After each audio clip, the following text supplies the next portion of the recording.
Woman accuses black girl in luxury store, then panics upon discovering her father's profession. Karen Williams felt her blood boil as she pointed a finger at the girl clutching the stuffed teddy bear. Prestige Mall, in the heart of New York. City had just opened its VIP section with the most exclusive luxury stores in the country, and as the manager of opulence, the most prestigious among them, she wouldn't allow just anyone to tarnish its impeccable reputation. Security! This girl took merchandise without paying, Karen shouted as two uniformed men quickly approached. Little Olivia, just 9 years old, hugged the teddy bear tightly to her chest, silent tears streaming down her frightened face, unable to utter a single word in her defense. "Ma'am, are you sure?" one of the security guards asked, noticing the child's shocked state. "Absolutely," Karen insisted, adjusting her pristine white blazer. "I've been watching this case girl for 20 minutes.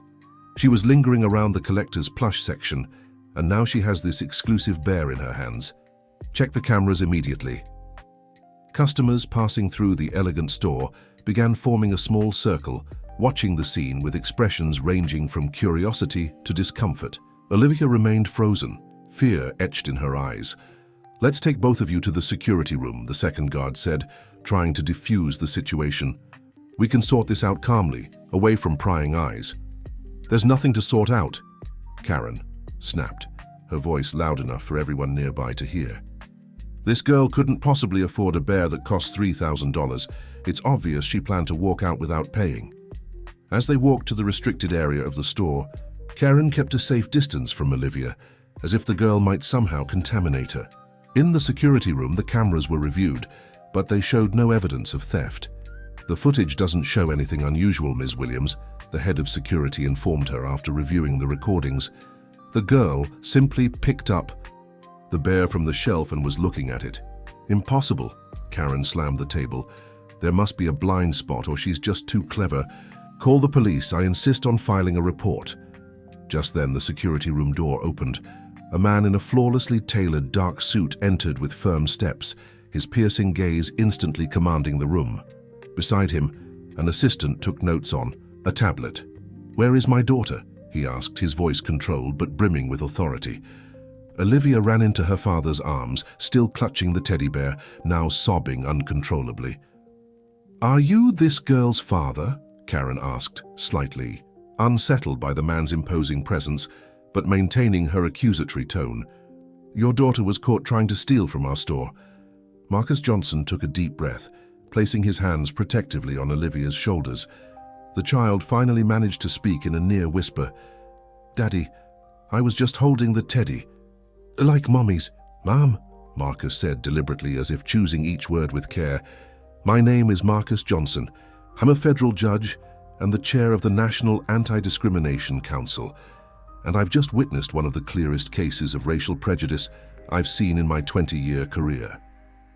Karen felt a chill run down her spine as the words "federal judge and anti-discrimination" registered. Her face paled, starkly contrasting with her white blazer. "Sir, there must be some misunderstanding," she began, her voice faltering. "There's no misunderstanding," Marcus cut in, pulling out his phone. "I have here the receipt for the purchase I made online 3 days ago.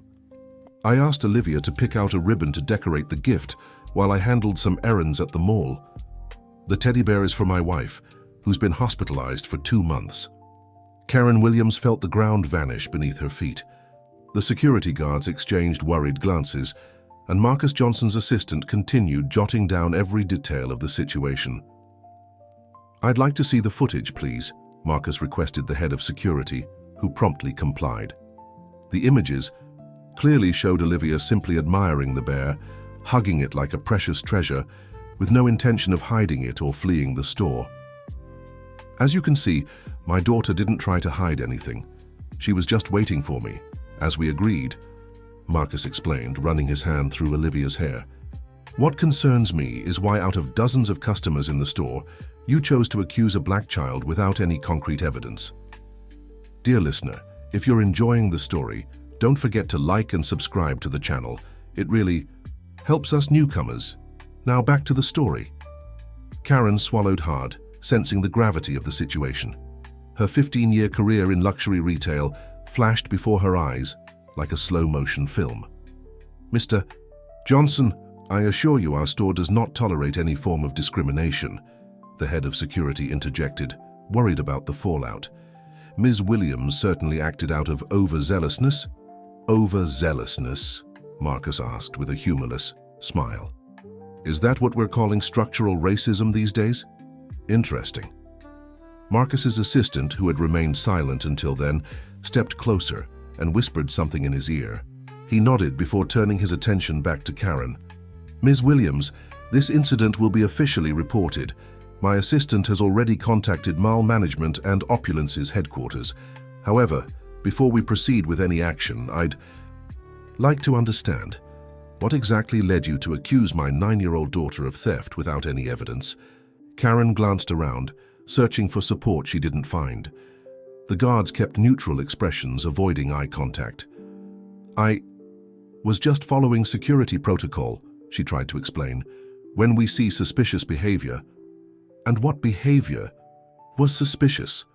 "A child hugging a stuffed animal," Marcus interrupted. "No, it's just that she spent a long time looking at the products and—" Karen hesitated, realizing how weak her argument sounded. "And that justifies public humiliation? Shouting for security? Traumatizing a child?" Marcus's voice remained controlled, but each word carried the weight of his authority. Karen opened her mouth to respond, but was cut off by her phone ringing. Seeing the number on the screen, her expression changed completely. "I have to take this, it's the hospital," she said, her voice trembling. Marcus motioned for her to answer. Karen paled as she listened to the person on the other end. "My son, he had a severe asthma attack," she explained after hanging up, visibly shaken. "I need to get to the hospital right away." Something shifted in Marcus's expression. The sternness in his gaze softened into quiet understanding. "Go take care of your son," he said. "This can wait." "I don't have my car today. I took a taxi, and with this traffic—" Karen began, desperation creeping into her voice as she grabbed her purse. Marcus turned to his assistant. "Rachel, have the driver take Ms. Williams to the hospital." Then, facing Karen, he added, "It's the black car at the VIP entrance. My driver will take the fastest route." Karen stared at Marcus, stunned by the unexpected gesture.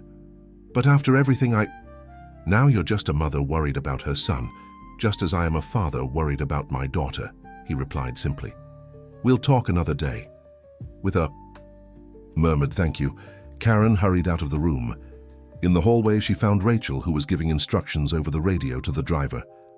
"The car is already waiting at the main entrance, Mrs. Williams," Rachel informed her professionally. Then, once they were out of earshot of others, she added quietly, "You know who you just crossed, don't you?" Karen shook her head, still dazed by the events.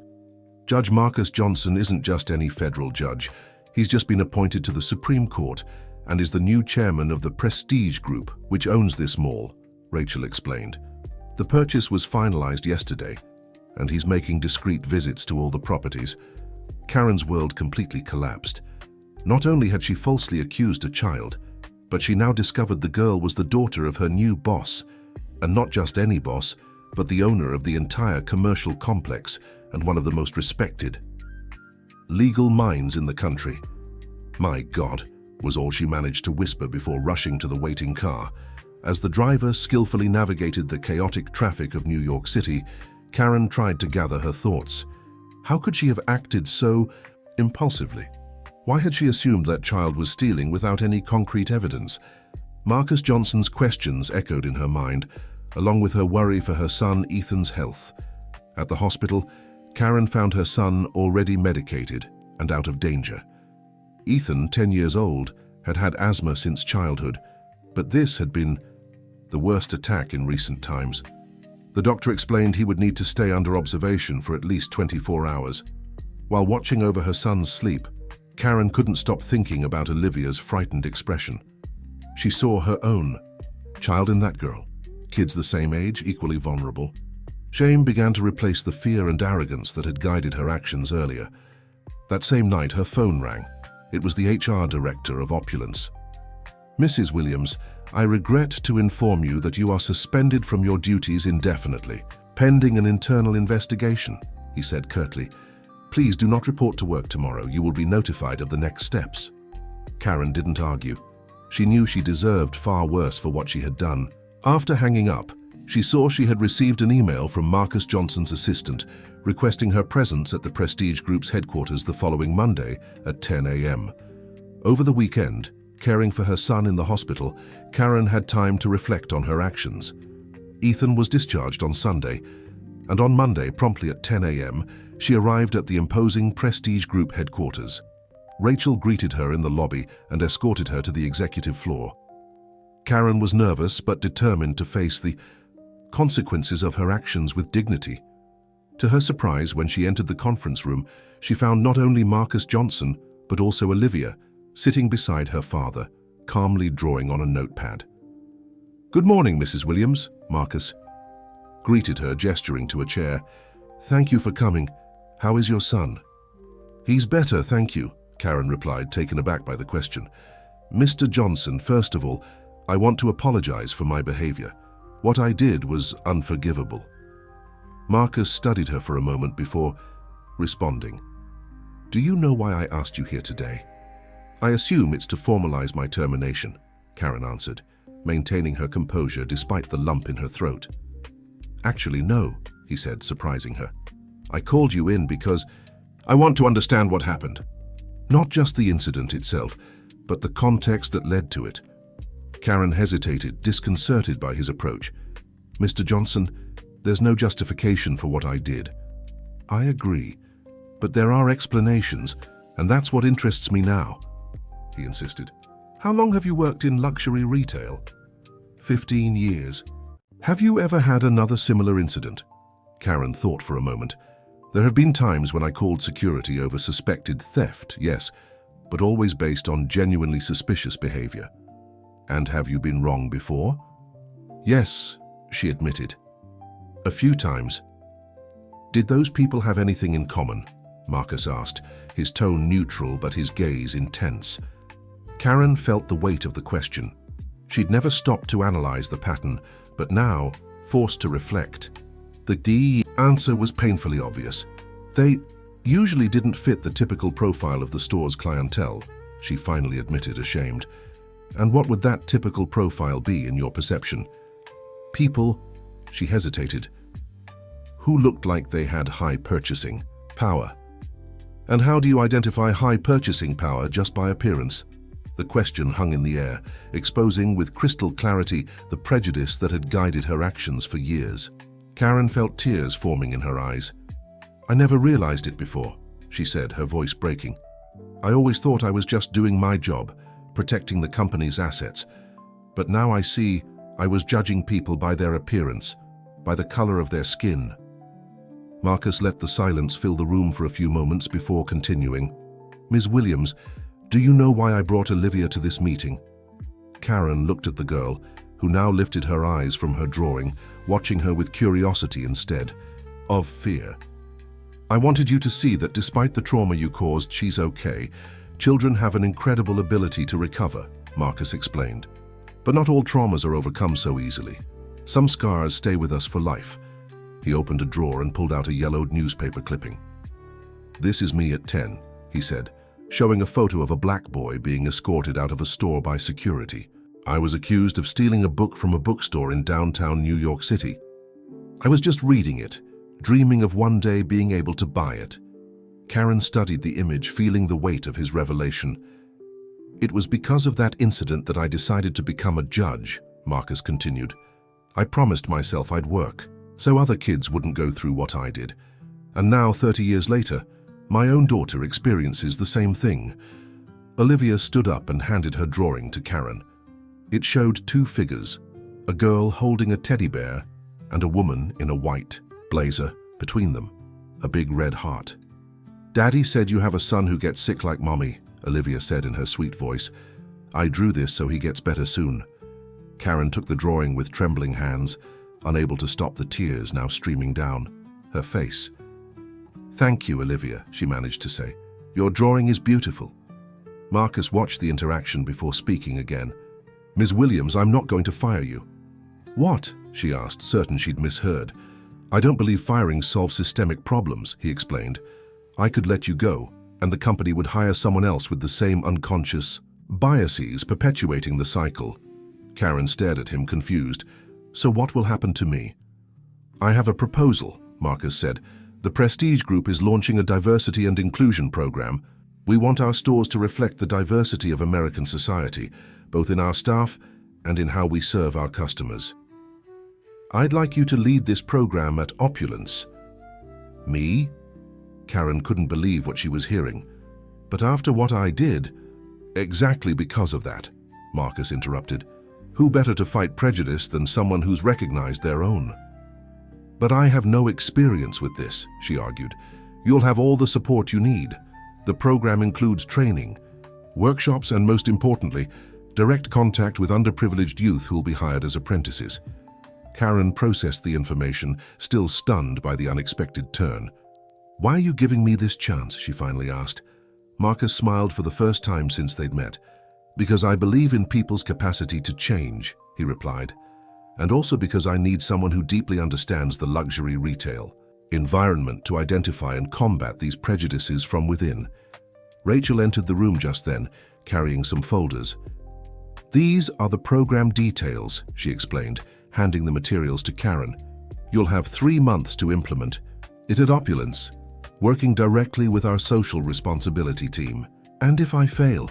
Karen asked, flipping through the folders apprehensively. "Then we'll still have learned something valuable," Marcus answered, standing to end the meeting. "Do you accept the challenge?" Karen looked at Olivia, who was smiling. At her, then at the drawing in her hands. She thought of her son Ethan and the world she wanted to build for him. "I accept," she replied firmly, feeling a determination she hadn't known before. "I won't let you down, Fad or Olivia." As she left the building, Karen took a deep breath, feeling the weight of the challenge ahead, but also a sense of purpose she'd never experienced in her entire career. The next day, she reported to the Prestige Group's Social Responsibility Department. There she met Emily Brown, a young sociologist who would mentor her through the program. "The transformation process won't be easy," Emily warned during their first meeting. "We'll face resistance, both your own and from the store staff." "I'm ready," Karen declared with more confidence than she truly felt. In the following weeks, Karen immersed herself in readings, training sessions, and long conversations with Emily. She learned about systemic racism, unconscious biases, and privileges she'd never questioned. Each new revelation was like a mirror, held up to attitudes she'd normalized her whole life. The most challenging part came when she had to select 10 apprentice candidates from underprivileged neighborhoods in New York City to work at Opulence. The selection process took place at a community center in the South Bronx, a world away from the luxury mall. "Wow, you're really the manager of that fancy store?" asked Tiffany, a 17-year-old candidate, during her interview. "I never thought someone like me could work in a place like that." "Why not?" Karen asked. "Oh, I don't know. Those stores seem like another world. People give us looks just for walking past," the girl replied, nervously adjusting her carefully styled, curly hair for the interview. The answer hit Karen like a punch. How many times had she herself contributed to that feeling of exclusion? How many disapproving looks had she given people she judged as not belonging in the store? Among the selected candidates was Jamal, a 16-year-old black boy with impressive talent for drawing and fashion. During his interview, he showed sketches he'd created with simple materials, revealing a sophisticated eye for trends. "Where did you learn to draw like this?" Karen asked, genuinely impressed. "I taught myself by looking at magazines and videos," he replied with a mix of pride and shyness. "But I never had real lessons." The preparation to integrate the young people into the Opulence team was meticulous. Karen organized a special training session for current employees, covering topics like diversity and inclusion. Not everyone welcomed the initiative with enthusiasm. "With all due respect, Karen, this might drive away our traditional clients," argued Richard, the store's most senior salesperson. "Our clientele is demanding and expects a certain standard." "And what standard would that be, Richard?" Karen questioned, holding his gaze. "The same standard that made me falsely accuse a child." The salesman looked away, uncomfortable with the question. That's not what It's just... That's exactly what it is, Karen interrupted. And it's time we changed. The program moved forward, but challenges were constant. One day, Ethan asked to go to work with his mother. Karen hesitated at first, worried about how co-workers and customers might react, especially since the boy still relied on an inhaler due to his asthma. "Are you sure you want to come, sweetheart? It might be tiring," she said. "I want to see what you're doing, Mom."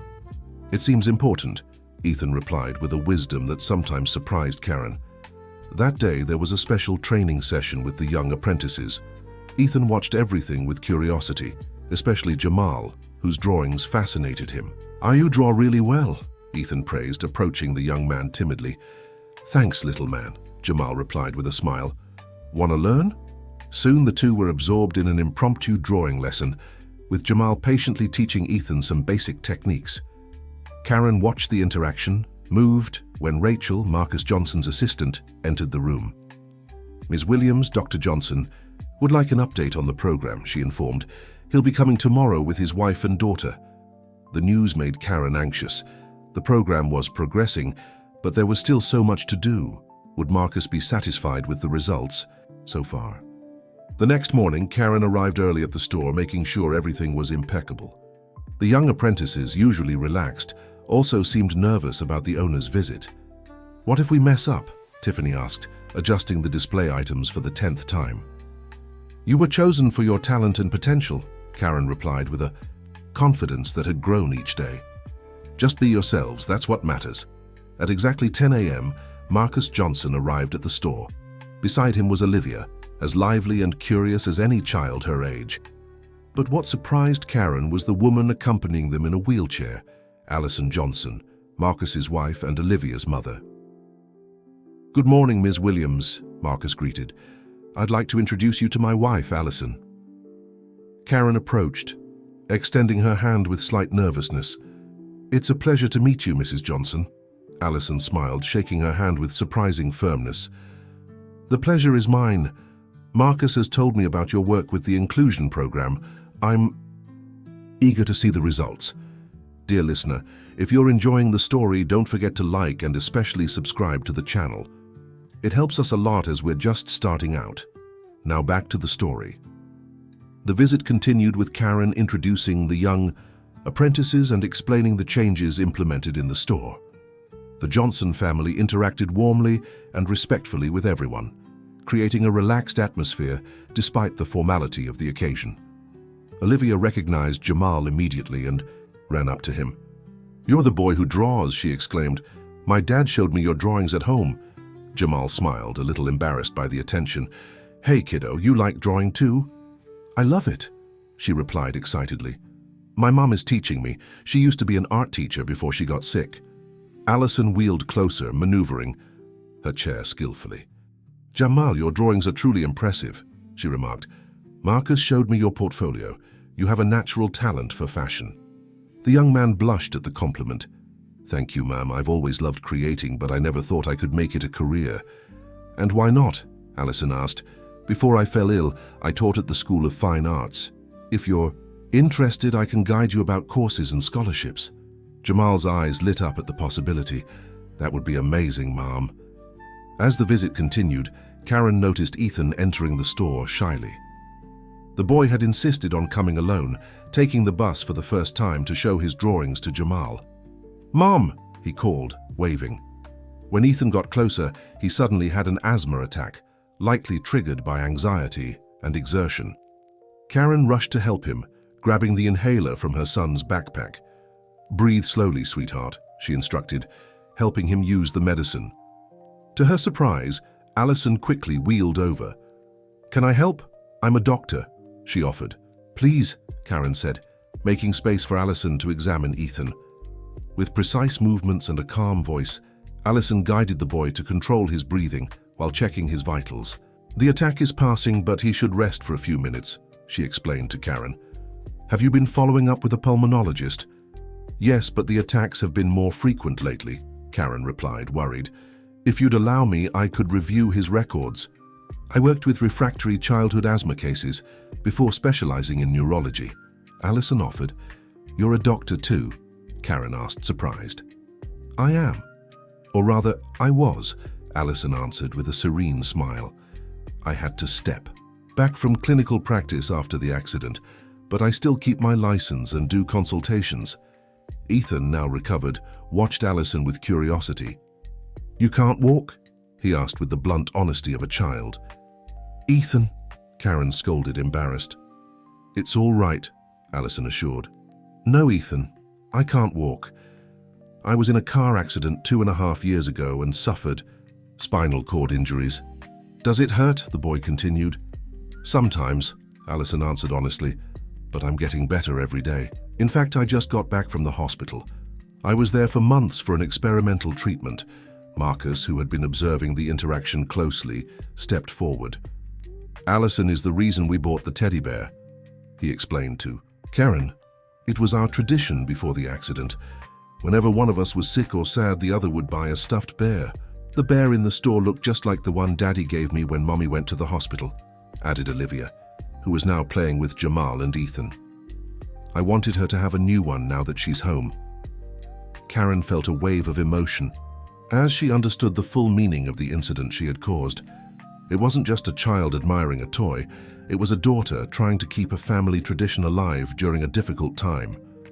Dr. Johnson, Mrs. Allison, I don't know what to say, Karen began, her voice thick with emotion. I'm so sorry for what I did. There's no excuse. Allison gently touched Karen's arm. What matters is what you're doing now, not what happened in the past, she said kindly. Marcus told me about the program. It's remarkable to see the change.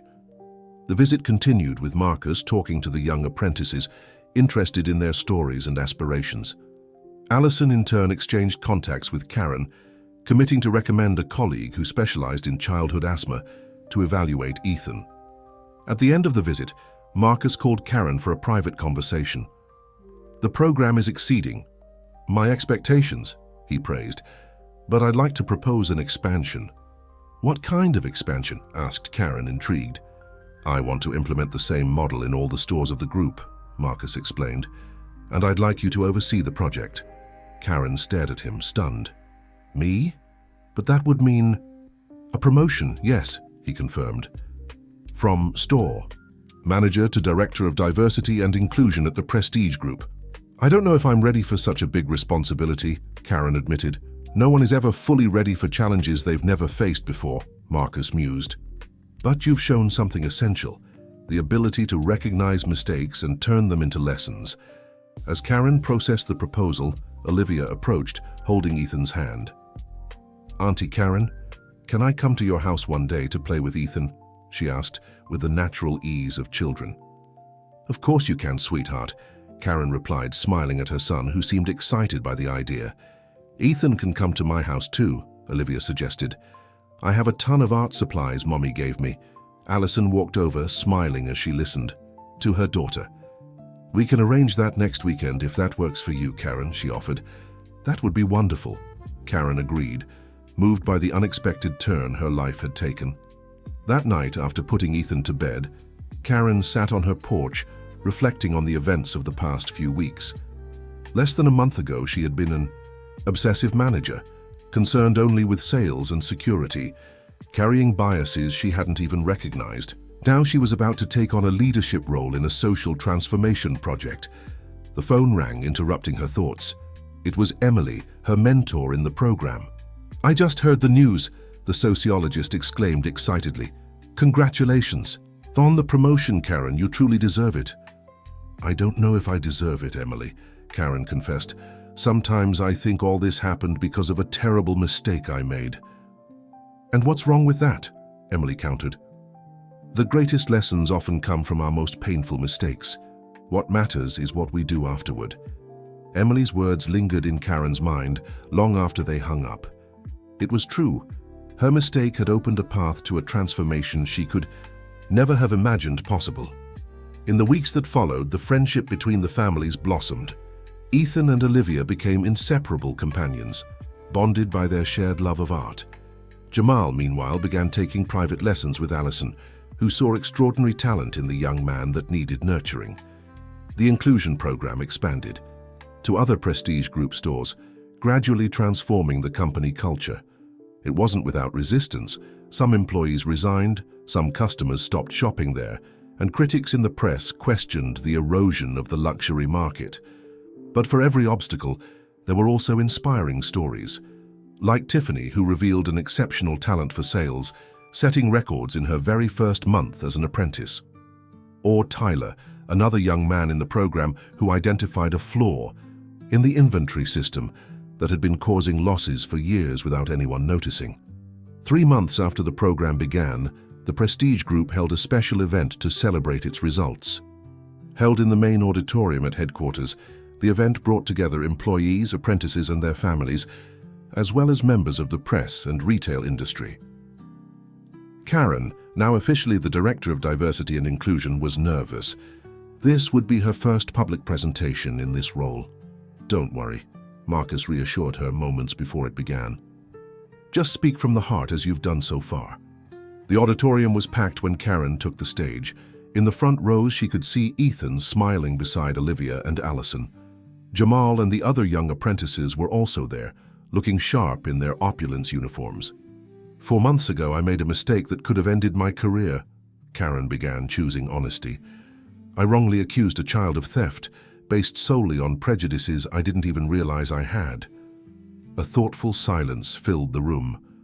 That mistake could have been the end, but thanks to the vision and generosity of Dr. Marcus Johnson and his family, it became a new beginning, she continued.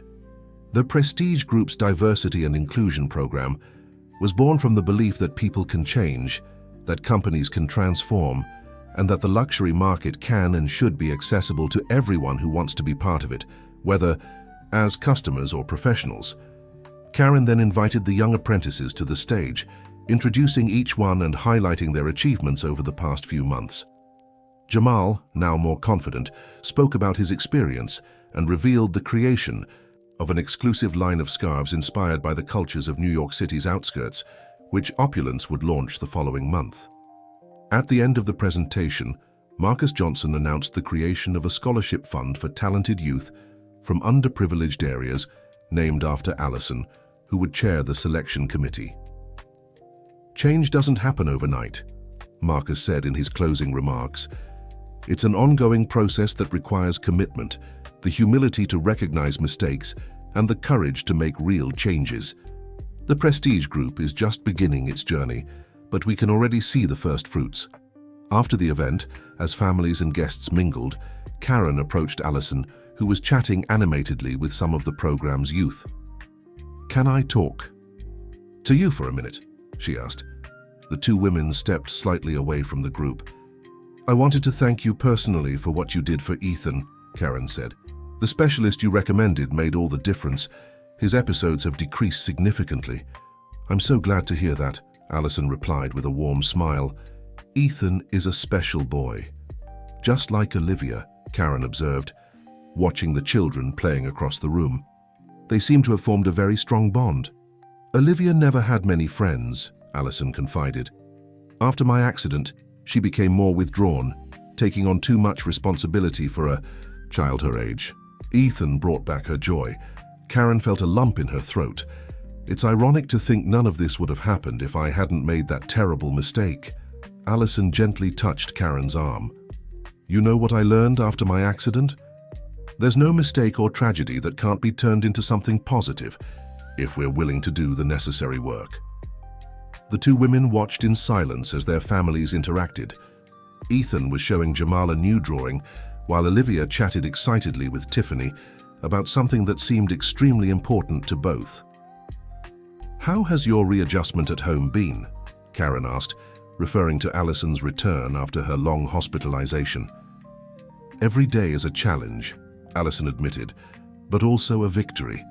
The doctors didn't have much hope when I entered the experimental treatment program. I consider it a miracle to be here today, seeing my daughter happy, my husband fulfilled. With his new projects, and the teddy bear?" asked Karen, remembering the object that had started the whole story. Allison laughed. "It's in my bedroom next to the bed. It's still our tradition." Now Olivia joins in too. She paused. "Did you know she was the one who insisted we go back to the store that day?" She said she'd seen the perfect bear for me. Karen felt tears forming in her eyes. I'll never fully forgive myself for what I did to her. But she already has, Alison replied simply. Children have that wonderful ability. Maybe we should learn from them. The conversation was interrupted by Ethan and Olivia, who came running over. Mum, can I sleep over at Olivia's next weekend? Asked Ethan excitedly. Uncle Marcus said he's taking us to the planetarium. And then can we go to Ethan's house? Olivia added. I want to meet Spot. Who's Spot? Alison asked curiously. She's my puppy, Ethan explained. We adopted her last week from the shelter near our house. The two mothers exchanged knowing glances before agreeing to the kids' plans. Marcus approached, bringing champagne glasses for the women. Are we celebrating the success of the event? He asked. We're celebrating much more than that, Alison replied, raising her glass. To transformation, to second chances, and to unexpected friendships, Karen finished, clinking glasses with them. That night, as she drove home with Ethan asleep in the back seat, Karen reflected on the unlikely path her life had taken. From a moment of prejudice and arrogance had come an opportunity for growth she never could have imagined possible. Alison's words echoed in her mind. There's no mistake that can't be turned into something positive if we're willing to do the necessary work. And Karen was willing. Each day brought new challenges in the diversity program. Each store, integrated into the project, faced different resistance. Every young apprentice had unique stories and needs. But now she understood her work went far beyond managing a luxury store. It was about transforming lives, starting with her own.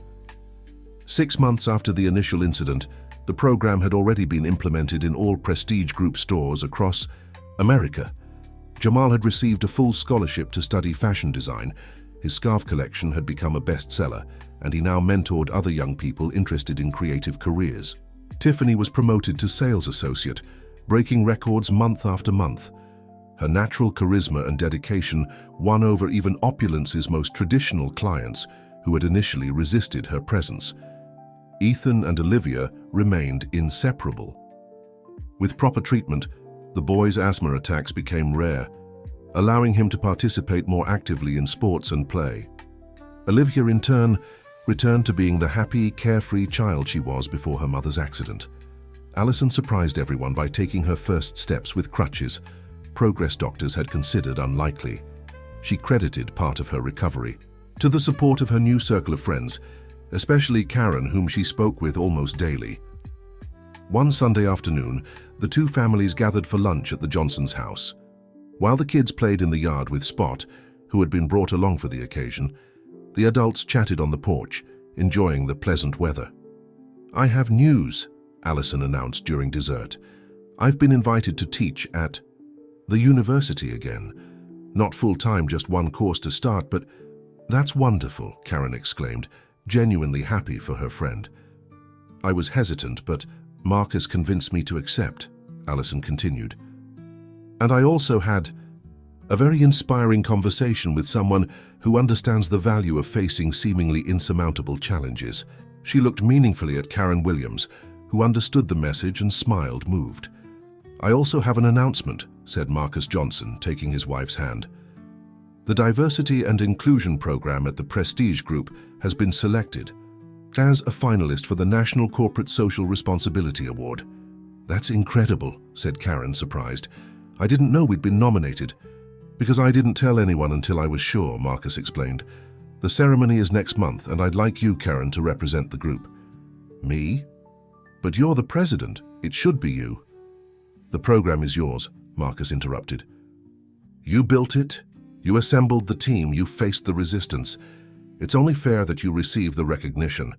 Karen looked at Ethan, who was happily playing with Olivia and Spot in the garden, and then at her new friends. Her life had completely changed in just 6 months. I accept on one condition, she proposed, that it's a joint presentation.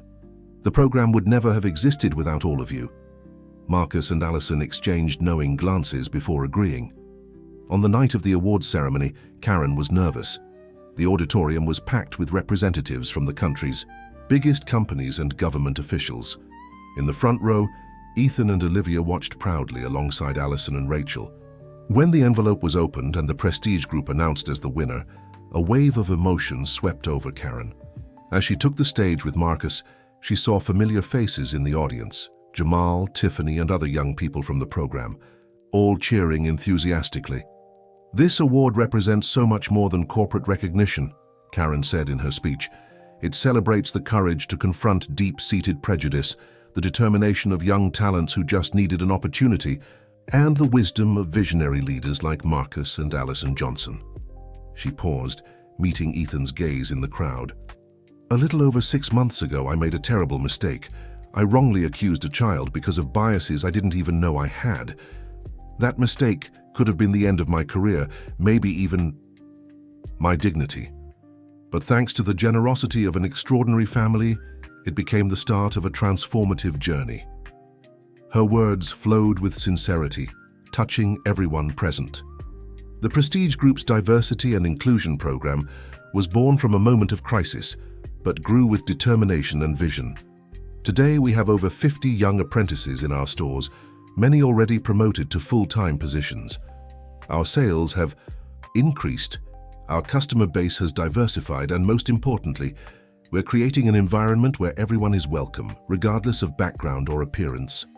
At the end of the ceremony, as they posed for photos with the trophy, Marcus whispered to Karen, "See, the biggest mistake of your life turned into your greatest achievement."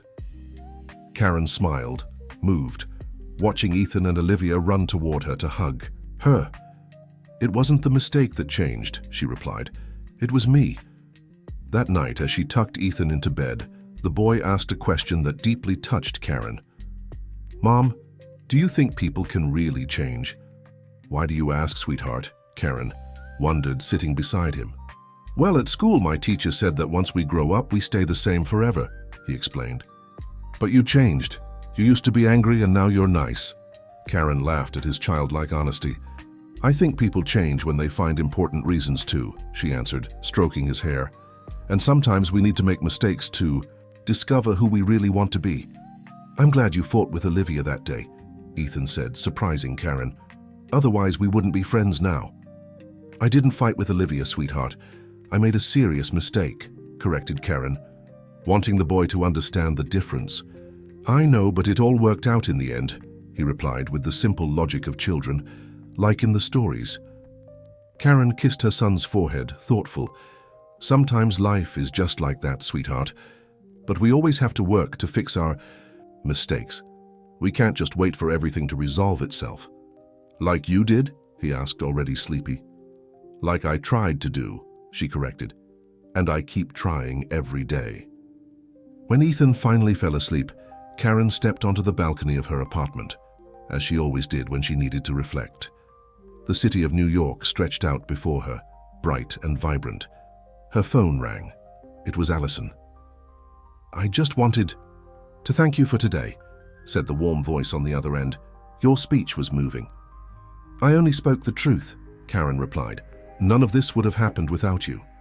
You know what I admire most about you, Karen, your ability to turn a moment of crisis into an opportunity for growth." The words touched Karen deeply. "I'm learning that from you," she admitted. "I still have a lot to grow." "We all do," Allison mused. "It's a never-ending journey, isn't it?" After hanging up, Karen stayed on the balcony a little longer, gazing at the city lights and the unexpected turns her life had taken. From a prejudiced manager to a leader in diversity and inclusion, from a lonely woman focused only on her career to someone with real friendships and purpose. The mistake she'd made by accusing Olivia unfairly could have been the end of everything. Instead, it had become the catalyst for a profound transformation, not just in her life, but in the lives of dozens of young people who now had opportunities they never imagined possible. Dear listener, if you're enjoying the story, please take a moment to like and especially subscribe to the channel. It helps us a lot as we're just starting out. Now continuing. A year after the incident at the store, the Prestige Group's diversity and inclusion program had expanded to all companies in the conglomerate and inspired similar initiatives in other retail chains. Karen now led a team of 20 people, dedicated entirely to identifying talent in underserved communities and creating real opportunities for professional growth. Jamal, the first standout apprentice, had completed his first year at the School of Fine Arts with honors and launched his own line of accessories with support from the Prestige Group. His designs, blending the sophistication of luxury with cultural elements from the inner city, attracted a diverse audience and perfectly embodied the company's new philosophy. Tiffany had become assistant manager at Opulence, the youngest in the chain's history, and inspired other young people with her story of perseverance and determination. Her charismatic presence had won over even the most traditional customers who had initially resisted the change in employee profiles. Ethan and Olivia, now 11 and 10 respectively, remained best friends. The specialized treatment recommended by Allison had practically eliminated Ethan's asthma attacks, allowing him to participate actively in sports and explore new interests beyond drawing. Allison, meanwhile, had partially returned to her academic career, teaching a course on art therapy at the university. Her physical recovery exceeded all medical expectations. She could now take small steps unaided and regularly attended group physical therapy sessions, which she herself had helped organize for patients with similar injuries. On a sunny Saturday afternoon, the families gathered for a picnic in Central Park. As the children played with Spot, now a grown and extremely protective dog, with Ethan and Olivia, the adults talked about recent events. "I received an interesting invitation this week," commented Karen, pouring juice for everyone. "A university wants me to give lectures on corporate diversity in their business program." "That's wonderful," exclaimed Allison. "You should accept." "I'm seriously considering it," Karen admitted. "I never imagined I'd be in a position to teach something like this."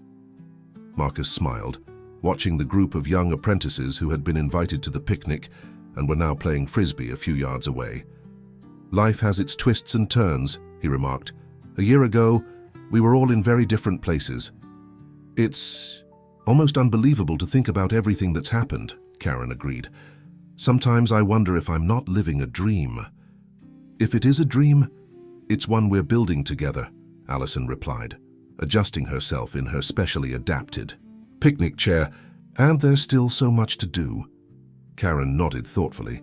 Despite all the progress, she knew prejudice and discrimination were still realities faced daily by millions of Americans.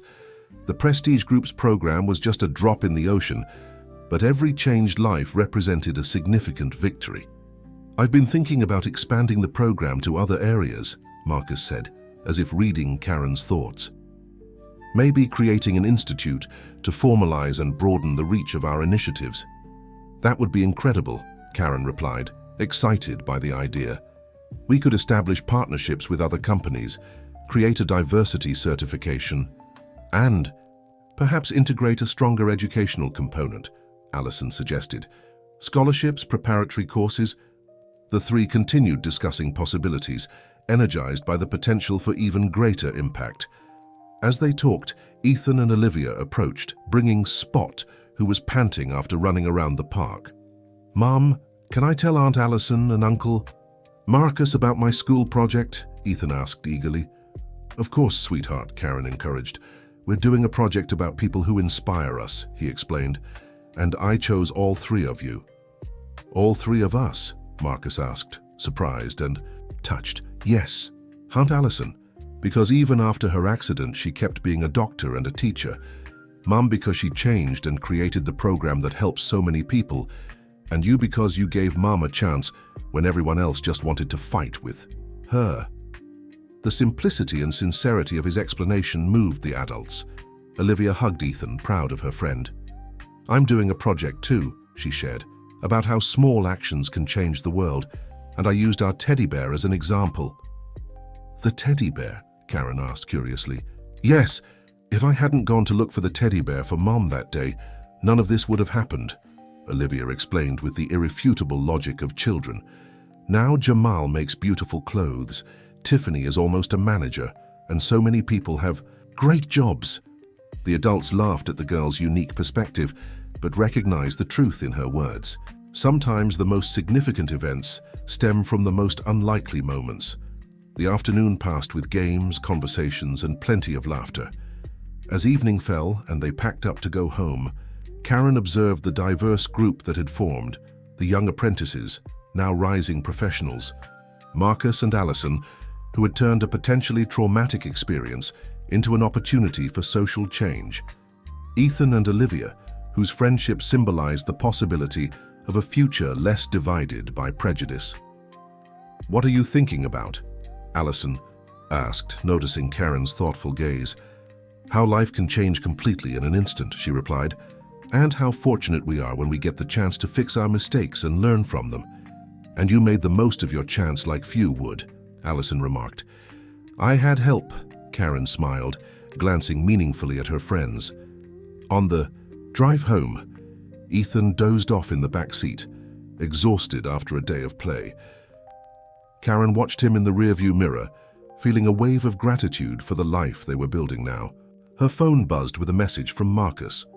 "Meeting Monday at 10 a.m. Let's start planning the institute." Karen smiled. The journey continued, with new challenges and opportunities ahead. From one mistake had sprung not just an unlikely friendship, but a movement for change that kept growing and touching new lives every day. When they got home and she carried the sleeping Ethan to bed, Karen thought of the phrase that had become her personal mantra over the last year.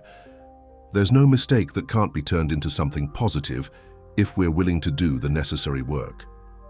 And she was more willing than ever. On Monday, promptly at 10 a.m., Karen walked into the conference room at Prestige Group headquarters. To her surprise, besides Marcus and Allison, she found representatives from other major retail companies, all seemingly waiting for the presentation to begin. "What's going on?" she asked Rachel, who was organizing some papers on the table. "Mr. Johnson invited CEOs from several companies to learn about the program," the assistant explained, with a smile. "He wants to create a coalition for diversity in American retail." Karen's heart raced. This was much bigger than she'd imagined. Marcus entered the room, impeccable in his dark suit, followed by Allison, who now only needed a cane to get around. "Good morning, everyone," he greeted them. "Thank you for accepting our invitation. Today we're presenting not just results, but a vision for the future of American retail." He gestured for Karen to take over the presentation. With a confidence that would have been unthinkable a year ago, she shared data, personal stories, and the measurable impacts of the program. Increased sales, reduced employee turnover, improved customer satisfaction, and most importantly, transformation in the lives of dozens of young people who once saw no future in the formal job market. What began as a response to a specific incident has become a model for a more inclusive and sustainable business, Karen concluded. And now we want to share that experience by creating an institute that can expand this impact across the entire industry.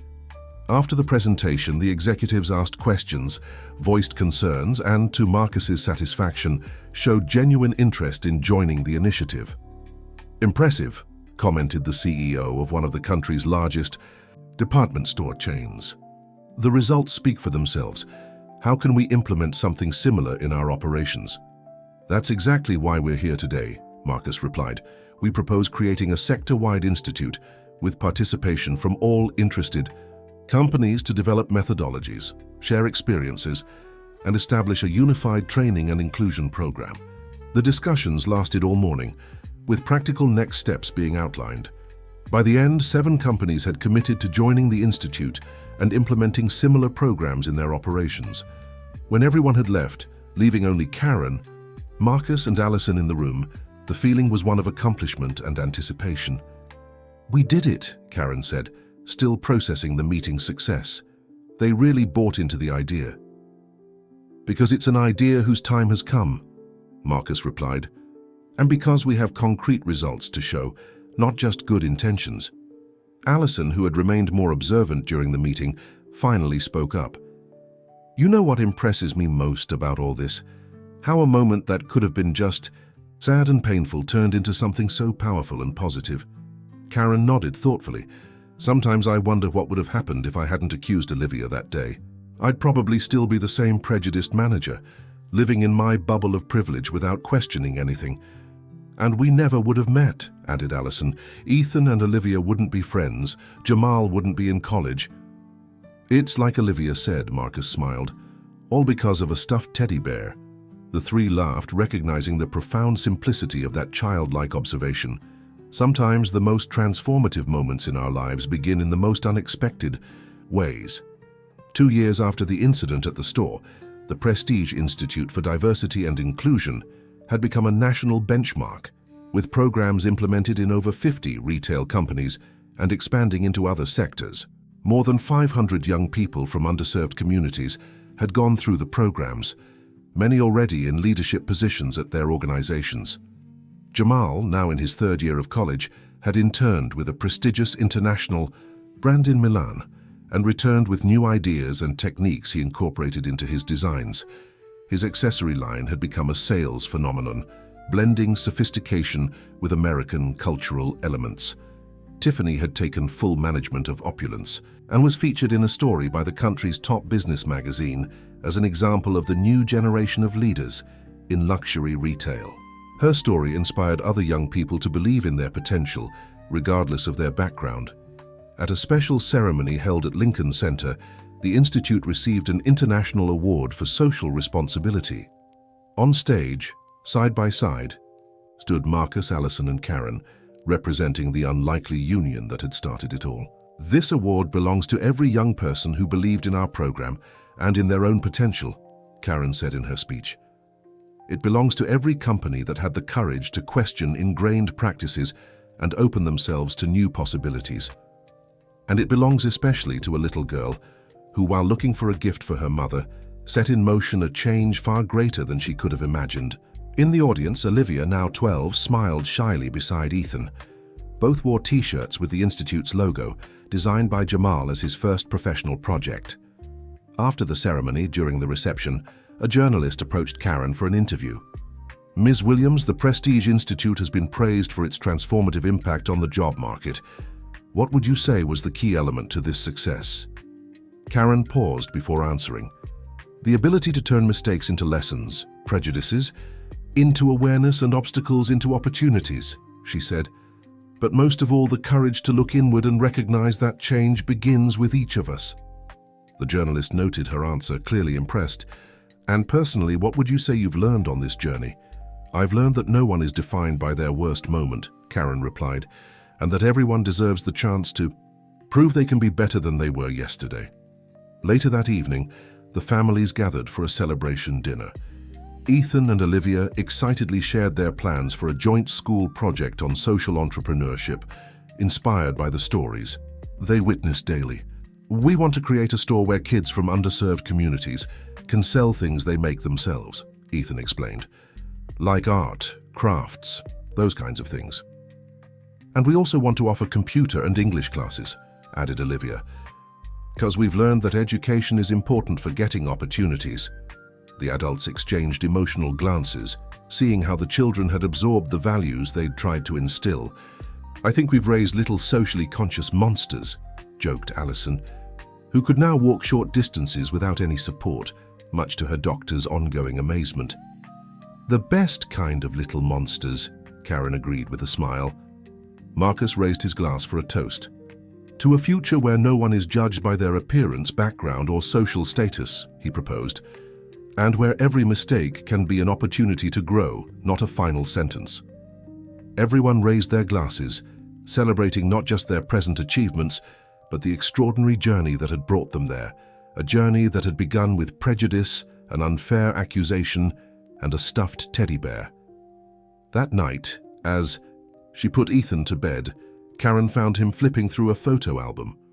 "What are you looking at, sweetheart?" she asked, sitting beside him. "Old pictures," he replied, showing one from when he was younger during an asthma attack. "Remember how I used to get sick all the time?" "I remember," Karen said, running her hand through her son's hair. "Those were tough times. But now I'm okay," he declared with the confidence of his 12 years. "Just like what happened with you." "What do you mean?"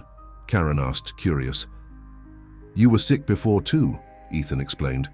"Not sick in your body, but sick in here." He pointed to his chest. "And you got better, just like me." The profound simplicity of his observation moved Karen. In a way, her son was right. Prejudice was indeed a kind of sickness of the soul, one she had begun to heal from thanks to a painful but necessary reckoning. "You're right, sweetheart," she agreed, hugging him. "We can all get better if we have the chance and the will." When Ethan finally fell asleep, Karen stepped onto the balcony of her apartment, gazing at the lights of the city that never slept. Her phone buzzed with a message from Allison. "Just got the news. I've been approved to return to the clinic part-time. First wheelchair-using doctor in the department. Looks like we're breaking barriers everywhere." Karen smiled, quickly typing an enthusiastic reply. It was another victory to celebrate, another barrier broken. Looking up at the stars, Karen reflected on the extraordinary chain of events that had transformed her life. From a moment of prejudice and arrogance had grown a movement now touching hundreds of lives. And it had all started with a stuffed teddy bear and the courage to face her own mistakes. End of story. Dear listener, if this story touched your heart, share your own experiences of transformation in the comments. Has one of your mistakes ever opened the door to positive change? Subscribing to the channel ensures more heartwarming stories like this one. Thank you for joining us on this journey.